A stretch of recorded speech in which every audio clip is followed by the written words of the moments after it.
She may well feel that she has been scapegoated for this. And people have been speaking today about maybe Jacob Rees-Mogg, for example, who has also been filmed making light of the fact that the police might not be investigating a particular event. And people are drawing conclusions that maybe this is one rule for men and one rule for women. That's also being spoken of.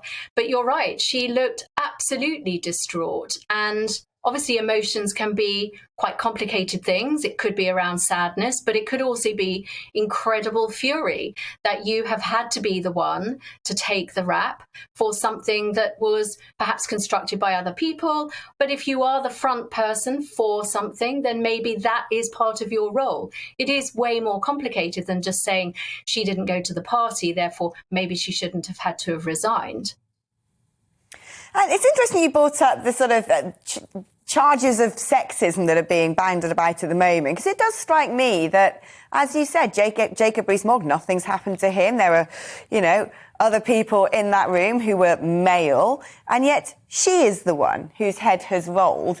Is that the way these things tend to work? When it comes to the difference in psychology between men and women, do we often find that perhaps women are more willing to be altruistic? No, there's no difference in the genders in terms of altruistic behaviour across the animal kingdom, in fact. It's more about what's going to be best for the survival of the rest of the tribe, and therefore everybody usually steps up to the plate.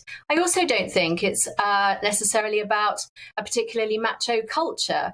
There are accusations that Westminster, for example, might be particularly macho, but I don't really think that's the case here. It could simply be that in the pecking order, Jacob Rees-Mogg is a bigger beast. He is perhaps more valuable to Boris Johnson, and that in a situation where there is a video of somebody who is laughing at a particular situation, it's very easy to point to that person and say, well, you're on the front line, so you're the one that has to go. You've become the story, and therefore you need to go.